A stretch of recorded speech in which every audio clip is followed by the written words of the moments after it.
আসসালামু আলাইকুম সবাইকে। ভালোবাসার আশ্রয় গল্পের 6 নাম্বার পার্ট। তো বেশি কথা না বলে চলুন গল্প শুরু করা যাক। বাহ, নতুন বউ হয়ে এবেলা পর্যন্ত ঘুমিয়ে থাকতে লজ্জা লাগলো না বুঝি? চরিত্রের সাথে বুদ্ধিও নষ্ট নাকি মেয়ে তোমার? কথাগুলো শুনতেই আদ্রিজার মাথা আরো নিচু হয়ে গেল। বিয়ের পরের দিন সকালবেলাতে নিজের চরিত্রের কথা শোনায় চোখের কোণে পানি টলমল করে উঠল। রুদ্ধর আগে নিজের হাত মুষ্টিময় করে নিল। তেসরা নজরে তাকালো ফুপির পানে। এদিকে প্রিয়তা বান্ধবীকে এভাবে বলাই রেগে আগুন হয়ে গেল। জানে মুখের উপর কিছু বলাটা বেয়াদবি হবে, তবুও নিজেকে সংযত রাখতে ব্যর্থ হলো। রেগে কোনো জবাব দিতে যাবে তার পূর্বে রুদ্ধ গভীর স্বরে নির্দেশ দিল, প্রিয়তা, আদ্রিজাকে নিয়ে নিচে গিয়ে বসো যাও। দুলাভাইয়ের নির্দেশ শুনে প্রিয়তা আর জবাব দিল না। আজ্ঞা মেনে প্রিয়তাকে সঙ্গে নিয়ে নিচে গিয়ে বসে পড়ল। রুদ্ধ হেঁটে এসে ফুপির সম্মুখে দাঁড়িয়ে আলতো হেসে বলে উঠল, আমার বউকে দেখার জন্য ওদের আগ্রহে বসেছিলে বুঝি ফুপি? বুঝোই তো এমন একটা রাত পেরিয়ে সকালে উঠতে একটু দেরি হবে। তুমি রেগে যাও না কেমন? ভাইপোর নির্লজ্জ কথা বললেও সেদিকে ধ্যান দিল না রুহানি বেগম। তবে ভাইপোর শান্ত চাহনি দেখে ওনার মুখ বন্ধ হয়ে গেল। ছেলেটার চোখের তারায় যেন নীরব হুঙ্কার প্রকাশ পাচ্ছে। নূরজাহান বেগম দূর থেকে সব দেখতে পেয়ে দৌড়ে এলেন। ননদের উদ্দেশ্যে বলে বসলেন, এই রুহু, আমার সাথে আইতো, কিচেনে অনেক কাজ। বলেই হাত ধরে টেনে নিয়ে গেলেন। প্রিয়তা সন্তুষ্ট হলো দুলাভাইয়ের কাজে। রুহানি বেগমকে নিয়ে চলে যেতেই রুদ্ধ এগিয়ে গিয়ে বসলো আদ্রিজার অন্য পাশের সোফাটায়। ফোন বের করে তাতে মনোনিবেশ ঘটালো। আদ্রিজা চাইলো শাশুড়ির সাথে গিয়ে একটু কাজ করে দিতে, কিন্তু নূরজাহান বেগম এসে জানালেন এখন কোনো কাজই করতে হবে না, তাকে দেখতে এখন লোকজন আসবে। একটু বসতেই শুরু হলো পাড়া প্রতিবেশীদের আনাগোনা। সবাই এসে যেন আদ্রিজাকে ঠেসে ধরলো। এক কান দুকান হতে প্রায় সবারই জানা যেন রুদ্ধ একটা ধর্ষিতা মেয়েকে বিয়ে করেছে। এ নিয়ে সমালোচনার শেষ নেই। রুদ্ধর সম্মুখে বলতে কিছুটা ভয় পেলেও আড়ালে আবডালে সবাই কথা শোনালো। কিছু কথা আদ্রিজার কানে এসেও পৌঁছালো। নীরব থাকা ছাড়া আর কোনো পথ পেল না। পাশে বসে রুদ্ধর কানে এসব পৌঁছালো কিনা বোঝা গেল না, কারণ সে নিজেও নিশ্চুপ বসে। তখনই সেখানে নাসিম এলো। ভাবিকে সম্মুখে দেখেই বলল, আসসালামু আলাইকুম ভাবি, কেমন আছেন? আদ্রিজা সামান্য তাকিয়ে হাসার চেষ্টা করে জবাব দিল, ওয়ালাইকুম আসসালাম ভাইয়া, ভালো আছি, আপনি কেমন আছেন? নাসিম বলল, ভালো ভাবি। জবাব দিয়ে খুশি মনে ভাইয়ের পাশে বসে পড়লো নাসিম। রুদ্ধর সাথে মিলে কাজ নিয়ে আলোচনা করতে শুরু করে দিল। তখন আরো দুজন প্রতিবেশী এলেন আদ্রিজাকে দেখতে। খুঁটিয়ে খুঁটিয়ে দেখলেন দুজন। এর মধ্যে একজন বয়স্ক মহিলা আর একজন কিছুটা অল্প বয়সী। অল্প বয়সী মহিলাটি রুদ্ধর পাশে থাকা সত্ত্বেও মুখ বাঁকিয়ে ব্যঙ্গ করে বলে উঠল, রুদ্ধের বউ কিন্তু সুন্দর আছে, কিন্তু সুন্দর হলেই কি হয় বলুন চাচি? চরিত্র তো আর সুন্দর না। এমন অনেক কথা শুনে অভ্যস্ত আদ্রিজা, কিন্তু শ্বশুর বাড়িতে প্রথম দিনে সবার এত কথা শুনে আদ্রিজার মনে কেমন অবস্থা হলো তা যেন ভাষায় প্রকাশ করার মতো নয়। পাশে বসা প্রিয়তা রেগে জ্বলছে। শুধুমাত্র বান্ধবীর শ্বশুর বাড়ি বিধায় কাউকে কিছু বলতে সফল হচ্ছে না। তবে রুদ্ধ এবার নিজের কাজ অব্যাহত রেখে নাসিমের উদ্দেশ্যে সামান্য উচ্চ আওয়াজে বলে উঠল, কি জানিস তো নাসিম, আমি বিয়ে করে অন্তত সুন্দর বউ পেয়েছি, কিন্তু তুই কি এটা জানিস পাড়ার অনেক ভাইরা তাও পেল না? তাদের জন্য আমার বড্ড আফসোস হয়। না সুন্দরী বউ আর না চরিত্র, বেচারার দল। রুদ্ধর কথা শুনে নাসিমার প্রিয়তা উচ্চস্বরে হেসে উঠল। আদ্রিজা বান্ধবীরা হাতখানা জোরে ঠেসে ধরে সাবধান করলো যাতে সে না হাসে। রুদ্ধর কথায় মহিলাটির মুখ থমথমে হয়ে গেল। পাশে থাকা অন্য মহিলাটি মুখ ভার করে বলল, তুমি কি ওকে উদ্দেশ্য করে কথাটা বললে রুদ্ধ? এটা কিন্তু ঠিক না বাবা, এমন মেয়েকে বিয়ে করলে দু চার কথা তো শুনতেই হবে। রুদ্ধ এবার নয়ন তুলে মহিলা দুটোর পানে তেসরা নজরে তাকালো। প্রকুচকে ভারী কি আওয়াজে বলে উঠল, নিজের পরিশ্রম করা টাকা খরচ করে বিয়ে করে এনেছি, আর আপনারা এসে ফ্রিতে আমার বউকে যা খুশি তাই বলে যাবেন? এটা কি ঠিক চাচি? বউ আমার, তাকে কিছু বলার হলে আমিই বলবো, দেখতে এসেছেন দেখে চলে যান। মুখের উপর এভাবে বলায় মহিলা দুটোর অপমান বোধে কথা বন্ধ হয়ে এলো। তাদের জন্য নূরজাহান বেগম চা করে নিয়ে আসতে শেষের মহিলাটি অভিযোগের স্বরে বলল, তোমার ছেলে তো ভারী বেয়াদব হয়েছে নূর, তাকে বলে দিও এমন একটু আটটু কথা তাকে হজম করে নিতে হবে। নূরজাহান বেগম ছেলের পানে তাকালেন। ছেলের চোখ মুখ অতিশয় রক্তিম বর্ণ ধারণ করেছে। নূরজাহান বেগম চোখের ইশারায় ছেলেকে শান্ত থাকতে বলে নিজের সাথে নিয়ে আসা চায়ের কাপ দুটো মহিলা দুজনের সামনে রেখে মিষ্টি হেসে বললেন, কিছু মনে করবেন না আপু, কিন্তু আমাকে কখনো দেখেছেন আপনাদের বাড়িতে গিয়ে কখনো কাউকে ভালো মন্দ কথা শুনিয়েছি? তাহলে আপনারা এসে আমার বৌমাকে ফ্রিতে কথা শোনালে ছেলে তো আমার বেয়াদব হবে। নিন আপনারা বরং চা খান। মহিলা দুজন চা হাতে নিল না, রেগে উঠে দাঁড়ালেন। সেখান থেকে চলে যেতে যেতে আরো কতগুলো কথা শুনিয়ে গেলেন। সেসব কথা নূরজাহান বেগম কানে তুললেন না। চায়ের কাপ দুটোর পানে তাকিয়ে অসহায় কণ্ঠে বললেন, যা, আমার 2 কাপ চা বৃথা গেল, কতখানি চিনি ব্যবহার করেছিলাম এতে। নাসিম আন্টির কথা শুনে ফিক করে হেসে দিয়ে বলল, ব্যাপার না আন্টি, আমাকে দিন, আমি খেয়ে নিচ্ছি, তাহলে আপনার চিনি অথবা চা অযথা নষ্ট হবে না। নাসিমের কথা শুনে নূরজাহান বেগম খুশি হয়ে চায়ের কাপ দুটো এগিয়ে দিলেন ছেলের দিকে। একটু তাকিয়ে চলে গেলেন। নাসিম চায়ের কাপে একটা চুমুক দিয়ে ভাইয়ের উদ্দেশ্যে ফিসফিসিয়ে বলল, তুমি কাজ বাদ দিয়ে এখানে এই জন্যই বসে বসে আছো যাতে কেউ ভাবিকে কথা শোনাতে না পারে, তাই না ভাই? রুদ্ধ জবাব স্বরূপ শুধু শান্ত চোখে তাকালো একবার নাসিমের পানে। নাসিম এতেই যা বুঝার বুঝে নিল। পুনরায় চায় আরেকটা চুমুক দিয়ে একটু উঁচু গলায় বলল, কিন্তু ব্রেকফাস্ট করে তোমাকে কাজে বের হতেই হবে ভাই, কারণ অনেক কাজ পড়ে আছে, একটা মিটিংও আছে। রুদ্ধ এবারেও কোনো জবাব দিল না। ফোনে চোখ নিবদ্ধ করে ভদ্র ছেলের মতো বসে রইল। প্রিয়তা এবার খুশিতে বান্ধবীর কাঁধে মাথা এলিয়ে দিয়ে ছোট করে উচ্চারণ করলো, ইস বান্ধবী, তুই তো জিতে গেছিস। স্বামী আর শাশুড়ি দুটোই যদি এমন হয় তাহলে আর কি লাগে বল। আদ্রিজা জবাব দিল না, তবে কোনো ভাবনাতে যেন বিভোর হলো। সে যা দেখেছে তাকে সত্যি নাকি দুদিন বাদে এই স্বপ্ন ভেঙে যাবে। বাবার পর এমন ভরসা দেওয়া কাউকে পেয়ে তার আনন্দ হবে নাকি অনুশোচনা করবে বুঝলো না। চোখ উঁচিয়ে বাঁকা চোখে তাকিয়ে রইল নিজ পতির পানে। কোথাও সে লোকটাকে ঠকালো না তো? লোকটা তো তার কোনো ইচ্ছেই পূরণ করতে পারে না যতদিন না সে অতীত থেকে বের হতে পারছে। কিন্তু আদৌ কখনো অতীত পুরোপুরি মুছে ফেলতে পারবে তো? ভাবনায় ব্যাঘাত ঘটলো সেখানে মায়ান, হিয়ান আর রায়া আর ঈশানীর আগমনে। সেই নতুন ভাবি নিয়ে তারা মত্ত হলো আড্ডায়। এতক্ষণে সবাইকে পেয়ে আদ্রিজার মুখের কোণে কিঞ্চিত হাসির রেখা ফুটে উঠল। রুদ্ধ আর চোখে তাকিয়ে রইল সেদিকে। বউয়ের মুখে হাসি দেখে কোথাও যেন একটা শান্তি অনুভব করলো। সময় 9-এর কাঁটা পেরিয়ে 9:30 ঠেকতেই সবাই এসে হাজির হলো নিচে। ব্রেকফাস্টের সময় তাই সবাই ডাইনিং এ গিয়ে নিজেদের স্থান দিল পুরুষেরা, সাথে বাচ্চারা। প্রিয়তা অতিথি আর আদ্রিজা নতুন বউ বিধায় তাদের বসিয়ে দিল। সবার সাথে বসে খেতে আদ্রিজা কিছুটা অস্বস্তি হলো, তবে পাশে প্রিয় বান্ধবী থাকায় নিজেকে মানিয়ে নিতে সক্ষম হলো। অন্য পাশে বসা রায়া ভাবির সাথে তখনও হাসি আড্ডায় মজা আছে। রুহানি বেগম, নূরজাহান বেগম আর মরিয়ম বেগম মেয়েদের নিয়ে সবাইকে খাবার পরিবেশন করতে ব্যস্ত। ছেলে মেয়েদের আদ্রিজাকে নিয়ে এত মাতামাতি বোধহয় রুহানি বেগমের সহ্য হলো না। এই মেয়েকে নিয়ে এত মাতামাতি করার কি আছে ভেবে পান না তিনি খাবার পরিবেশন করতে করতে ঠুট বাঁকিয়ে রুদ্ধর উদ্দেশ্যে বললেন, হে রে রুদ্ধ, তুই কি বিয়েটা এই জন্যই করেছিস যাতে সবাই জেনে তোকে বাহবা দেয় যে ইস সংসদ সদস্য রুদ্রাফিকাদের রুদ্ধ কত সামাজিক একটা কাজ করেছে, এতে তোর নামডাকও বেড়ে গেল। সামান্য এক কথাতেই পুরো ডাইনিং হল যেন নীরবতায় ছেয়ে ধরলো। রুদ্ধ আর আদ্রিজা দুজনে হাতই থেমে গেল। আদ্রিজার যেন গলায় খাবারগুলো আটকে গেল, নিজের মাঝে সীমাহীন অস্থিরতা অনুভব করলো। উষ্টপুষ্ট কেঁপে উঠল। প্রিয়তা তা লক্ষ্য করে সবার আড়ালে বান্ধবীর হাতখানা শক্ত করে আঁকড়ে ধরে চোখের ইশারায় শান্ত থাকতে বলল। নূরজাহান বেগম ভয়ে ভয়ে ছেলের পানে তাকিয়ে রইলেন। রুহু যে কেন এত পিছু লেগেছে মেয়েটার, এটাই বুঝছেন না উনি। ছেলেটা একবার রেগে গেলে কি হবে তা কি বুঝছেন না? উনার ভাবনার মাঝে রাশেদুল কাদের নীরবতা ভেঙে বোনের উদ্দেশ্যে গমগমেশ্বরে নির্দেশ দিলেন, রুহু, খাওয়ার সময় কোনো আওয়াজ পেতে চাই না, চুপচাপ খাবার দে, আর ভালো হয় এসব কথা আর কখনোই না বলিস। ভাইয়ের এক নির্দেশে চুপ হয়ে গেলেন রুহানি বেগম। রুদ্ধ নিজেকে কতটা সামলাতে সক্ষম হলো তা ঠাহর করা গেল না, তবে সামান্য একটু খেয়ে উঠে গেল।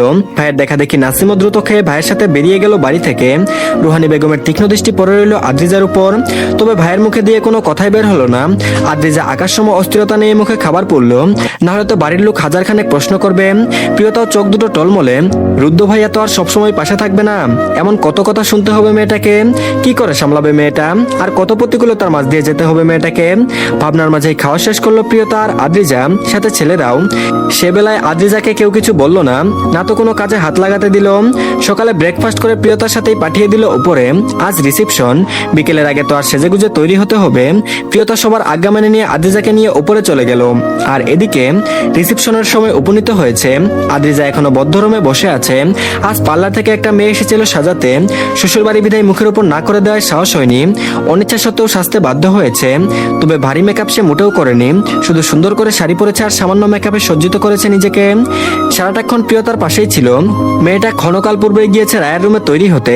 এখন আদ্রিজা সম্পূর্ণ একা ড্রেসিং টেবিলের সামনেই বসে দর্পণে নিজের প্রতিবিম্বের পানে তাকিয়ে, তবে নিজের দিকে খেয়াল তার নেই। আকস্মাৎ রুমে কারো পদার্পণের শব্দে ঘুর ভাঙলো আদ্রিজার। পিছে ঘুরে তাকানোর পূর্বে দর্পণের মাঝে চোখ পড়লো তার পানে মুগ্ধ দৃষ্টিতে তাকিয়ে থাকা দুটো গভীর নয়ন পানে। ওই নয়ন মাঝারে যেন ভয়ঙ্কর সব শব্দের জমাট বাঁধা। যার পানে তাকিয়ে থাকা বা তার ভাষা বুঝতে পারা আদ্রিজার জন্য বড়ই কষ্টকর। আদ্রিজা নিচু চক্ষু নমনীত করে নিল। রুদ্ধ তখনও তাকিয়ে অর্ধাঙ্গিনীর পানে, হয়তো আদ্রিজা না দেখলেও তা বুঝতে সক্ষম। সে কোনো মতো উচ্চারণ করলো, আপনি এসেছেন, দ্রুত তৈরি হয়ে নিন। রুদ্ধ বলল, আপনি আমার অপেক্ষা করছিলেন বুঝি? কথা শেষ হতে না হতে এমন একটা প্রশ্ন শ্রবণ করে আদ্রিজা ভরকে উঠল। ছেলেটা সেই সকালে বেরিয়েছে আর মাত্র এলো। একবার শাশুড়ি মা এসেছিলেন ছেলের খুঁজে, বলে গেছেন যেন দ্রুত তৈরি হয়ে তারা বেরিয়ে পড়ে, তাই বলতে চেয়েছিল সে। আদ্রিজা পুনরায় আমতা আমতা করে বলল, আসলে আম্মু মানে আপনার মা আপনার খোঁজ করছিল, দ্রুত যেতে বলেছে আমাদের। রুদ্ধ উদয় জবাব পেয়ে খুব একটা খুশি হলো না। চোখ সরিয়ে এগিয়ে গিয়ে আলমারি থেকে পোশাক নিয়ে বাথরুমের দিকে অগ্রসর হলো। আদ্রিজা মাথা ঘুরিয়ে হালকা দেখলো, পুনরায় সম্মুখে তাকিয়ে অপেক্ষা করলো। রুদ্ধ ব্যতিগ্রস্ত হয়ে তৈরি হয়ে এলো। চিরাচরিত রূপ ছেড়ে অন্য রূপে সজ্জিত আশ্চর্যিত হলো ছেলেটা। সাদা পাঞ্জাবির পরিবর্তে একটা সাদা শার্ট আর কালো রঙা প্যান্ট পরিধান করেছে সে। আদ্রিজার পিছে দাঁড়িয়ে হাত বাড়িয়ে প্রয়োজনীয় জিনিস নিয়ে নিজেকে সজ্জিত করতে মত্ত হলো। আদ্রিজার মস্তক তখনও নমনীত, তবে কিছু একটা স্মরণ হতে শুকনো রোগ গেলে নিচু কণ্ঠে বলল, আমাকে বিয়ে করেছেন কেন? আকস্মিক এমন প্রশ্নের রুদ্ধর চলমান হাতখানা স্থির হয়ে গেল। দর্পণের ভেতরে মেয়েটাকে একবার দেখে নিয়ে নির্লিপ্ত স্বরে প্রত্যুত্তর দিল, প্রশ্নটা করতে বড্ড দেরি করে ফেলেছেন না আপনি? বিয়ের আগে জিজ্ঞেস করা উচিত ছিল। এখন জেনে কি করবেন? আদ্রিজা হাত দুটো মুঠো করে ধরলো, দুরু দুরু বুক নিয়ে কম্পনজাত কণ্ঠে বলল, তবুও জানার আগ্রহ হচ্ছে কেন করেছেন এক ধর্ষিতাকে বিয়ে? আমার মতো মেয়ের থেকে তো নতুন করে কিছু পাওয়ারই নেই, তবুও কেন এক কলঙ্কিনীকে নিজের জীবনে স্থান দিলেন? কেন এত সম্মান দিচ্ছেন? দয়া করছেন আমাকে? রুদ্ধর হাত দুটো শক্ত হয়ে এলো। ভালোই বুঝলো সকালে ফুপির বলা কথার পৃষ্ঠে মেয়েটা এসব জানার প্রয়াস করছে, কিন্তু বারবার ধর্ষিতা কিংবা দয়া শব্দটা বলাই ভালো লাগলো না রুদ্ধর। স্থির দাঁড়িয়ে রইল, গভীর স্বরে বলল, আমাদের সম্পর্কে দয়া শব্দটা বড়ই বেমানান আদ্রিজা, এসব ওয়ার্ড আর ইউজ করবেন না। আরেকটা কথা, পরিবার সহ বাইরের কেউ আপনাকে ছোট করে কথা বললে তাদের সাথে লড়াই করার শক্তি থাকলেও আপনার সাথে লড়াই করার শক্তি আমার নেই। নিজেকে এতটা ছোট করে দেখবেন না প্লিজ, তাহলে আপনার স্বামী হেরে যাবে। সঠিক জবাবটা হয়তো পেল না আদ্রিজা, তবুও মন যেন শীতলতা ধারণ করলো। মনে শুরু হলো দুলচালান, মাথা তুলতেই চোখাচোখি হলো দুজনের আখির। আদ্রিজা ফের জানতে চাইলো, জবাবটা কি দিবেন না রুদ্ধ সাহেব? মেয়েটা এই প্রথম তার সাথে সেদে সেদে এত কথা বলছে, তার উপর এই প্রথম কোনো সম্বোধন। ভালো লাগায় মন ছেয়ে গেল, মুখে তার একরত্তি প্রকাশ পেল না। সেভাবে একে অপরের পানে তাকিয়ে থেকে আগের কিছুটা নরম স্বরে জবাব দিল রুদ্ধ, যদি বলি ভালোবাসি তাই বিশ্বাস করবেন? আদ্রিজার বুকটা ধক করে উঠল। ভালোবাসা? আর তাকে? মন কিছুতেই মানলো না। মনে হলো যেন কেউ উপহাস করছে। ঠোঁটের কোণে ব্যথাতুর হাসি ফুটিয়ে বলল, উপহাস করছেন? না হলে কলঙ্কিনী মেয়েকে প্রথম দেখায় ভালোবাসা? বড়ই হাস্যকর শোনায় বিষয়টি, তাই না? নিজেকে কলঙ্কিনী দাবি করাতে রুদ্ধ মেয়েটার উপর রাগ হলেও রাগ ফলানোর মতো বোকামিটা ভুলেও করলো না। আর না তো জবাব দিল, কিঞ্চিত ঠোঁট বাঁকিয়ে হাতের কাজগুলো শেষ করে গায়ে কালো রঙা একটা ব্লেজার জড়িয়ে নিল। তারপর আদ্রিজার একটা হাত ধরে তাকে টেনে উঠিয়ে দিয়ে সম্মুখে অগ্রসর হতেই বলল, অনেক কথা বলেছেন আজ, কিন্তু এখন সময় নেই, অনেক লেট করে ফেলেছি আমি। এখন দ্রুত চলুন আদ্রিজা, আমাদের দ্রুত পৌঁছানো দরকার। সেদিনের মতো দ্বিতীয়বার হাতের ওপর কোনো পুরুষালী স্পর্শ পেয়ে অস্থিরতা নীরব প্রলয় ঘিরে ধরলেও নিজেকে ছাড়ানোর প্রয়াস করলো না আদ্রিজা। নীরবে পায়ের সাথে তাল মিলিয়ে নিচে নেমে এলো। আসতেই দেখা পেল প্রিয় বান্ধবীর। মেয়েটা তৈরি হয়ে তার জন্যই বোধহয় অপেক্ষা করছিল। রিসেপশনটা হবে এখানকার সবচেয়ে বড় কনভেনশনাল হলে। রুদ্ধর দেরি হওয়ার কারণে অনেক মানুষই প্রায় রওনা হয়ে চলে গেছে। রুদ্ধ আর সময় অপচয় করতে চাইল না। যে কজন লোক বাকি ছিল তাদের সবাইকে সাথে নিয়ে গাড়িতে চড়ে রওনা হলো হলের উদ্দেশ্যে। আর এদিকে কনভেনশনাল হলের কাছে আসতেই গাড়ি স্থির হলো। রুদ্ধ আগে নেমে দাঁড়িয়েছে। আদ্রিজার পাশে দরজাটা খুলে একটা হাত বাড়িয়ে দিল। তা দেখে প্রিয়তা বান্ধবীর কানের কাছে মুখ নিয়ে ফিসফিস করে উচ্চারণ করলো, অপেক্ষা করিস না, হাতটা ধরে ফেল। যখন কেউ সাহায্যের হাত বাড়িয়ে দেয় তখন তা অবহেলা করতে নেই, নিজেকে সুযোগ দিয়ে এগিয়ে যা দোস্ত। আদ্রিজা নিজের হাতখানা বাড়িয়ে রুদ্ধর হাতের উপর স্থান দিল। রুদ্ধ তার সযত্নে আগলে নিয়ে গাড়ি থেকে নামালো মেয়েটাকে। তারপর এগিয়ে গেল সম্মুখে। বাড়ির বড় থেকে ছোটরা সবাই এখন হলের দরজায় সারিবদ্ধভাবে দাঁড়ানো। প্রিয়তাও দৌড়ে আগে সেখানে গিয়ে দাঁড়ালো। রুদ্ধ আদ্রিজা এগিয়ে যেতে তাদের উপর ফুলের বর্ষণ শুরু হলো। বাড়ির মানুষগুলো সুন্দর করে সংবর্ধনা জানালো। রুদ্ধ আলতো হেসে এগিয়ে গেল বউয়ের হাত ধরে। ভেতরে প্রবেশ করতে আদ্রিজার মা বাবাকে দেখে রুদ্ধর হাতখানা ছেড়ে দিল। আদ্রিজা বাবাকে দেখে দৌড়ে বাবাকে গিয়ে জড়িয়ে ধরলো। তরাসরে বলে উঠলো, কেমন আছো আব্বু? এত দেরি হলো কেন আসতে? আরাফ সাহেব মেয়ের কথাই হাসলেন। মেয়েকে বুকে আগলে নিয়ে হাস্যরসেই বলে উঠলেন, আমরা নই, তোমরাই আসতে দেরি করে ফেলেছো আমার মা। আর আমি ভালো আছি, তুমি কেমন আছো? আদ্রিজা বলল, ভালো আব্বু। রুদ্ধ এগিয়ে এসে শ্বশুরের সাথে কুশল বিনিময় শুরু করতে আদ্রিজা সেখান থেকে সরে নিজের মায়ের সামনে দাঁড়িয়ে বলল, কেমন আছো আম্মু? তমালিকা বেগম আলতো হেসে মেয়ের মাথায় হাত বুলিয়ে দিয়ে জবাব দিলেন, ভালো। শ্বশুর বাড়িতে প্রথম দিন কেমন কাটলো? প্রশ্ন শুনে স্মরণ হলো ফুপি শাশুড়ির বলা কথাগুলো, পাড়া প্রতিবেশীদের কথাগুলো। তবুও হাসি ফুটিয়ে জবাব দিল আদ্রিজা, ভালোই আম্মু, ভাইয়া আসেনি? মেয়ের প্রশ্ন শুনে তমালিকা বেগম একবার স্বামীর পানে ফিরে তাকালেন আর চোখে। আদ্রিজা মায়ের চাহনি দেখে যা বুঝার বুঝে গেল। তমালিকা বেগম প্রত্যুত্তরে বললেন, তোমার বাবা চাইনি সে এখানে আসুক, সেসব বাদ দাও, এনজয় করো। আদ্রিজা আর জবাব দিল না। রুদ্ধ পুনরায় এসে আদ্রিজাকে নিয়ে গেল। অনেক মানুষের সাথে আলাপ করিয়ে দিতে শুরু করলো। হল জুড়ে অসংখ্য মানুষের ভিড়, হই হুল্লোড়ে মেতে আছে সর্বত্রেও। এত মানুষের ভিড়ে যাতে মেয়েটার অস্বস্তি না হয় তার জন্য প্রিয়তাকে সর্বদা সাথে সাথে রাখলো। এখানে রুদ্ধর সামনে আর আদ্রিজাকে দুটো কটুকথা শোনানোর মতো হিম্মত আর কারোরই হলো না। রিসেপশনটা সুন্দরভাবেই কেটে গেল।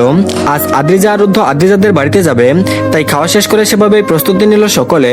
অনুষ্ঠান শেষ হতে প্রায় 9টার বেশি পেরিয়ে গেল। প্রিয়তাকে সঙ্গে যেতে বলার পরেও মেয়েটা রাজি হলো না। তার বাড়ি যাওয়া প্রয়োজন। আদ্রিজাও জোর করলো না।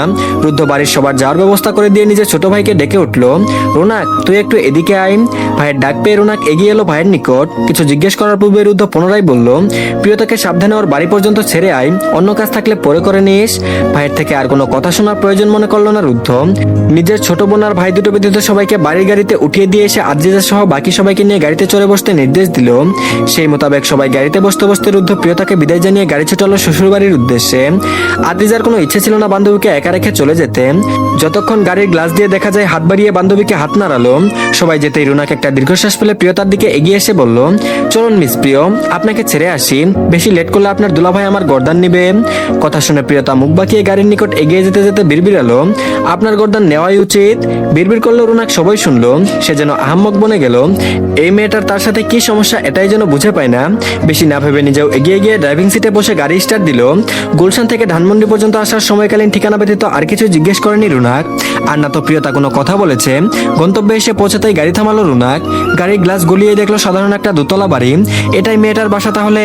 প্রিয়তা গাড়ি থেকে নেমে জানলা দিয়ে উকি মেরে বলল, আমাদের বাড়িতে আসতে চান বান্ধবীর দেবর, কিন্তু আপনাকে সাথে নেওয়ার ইচ্ছে নেই বুঝলেন, কারণ দাদি দেখতে পেলে হাঙ্গামা শুরু করে দিবে। আপনি বরং এখন ফিরেই যান। রুনাকের মুখ হা হয়ে গেল। সে তো এমনিতেই যেত না, কিন্তু মুখের উপর এমন সত্য কে বলে ভাই? আজব মেয়ে কোথাকার। হতাশ হয়ে বলল, এমনিতেও এখন আমার যাওয়ার সময় হবে না মিস প্রিয়, আপনি নিশ্চিন্তে যান।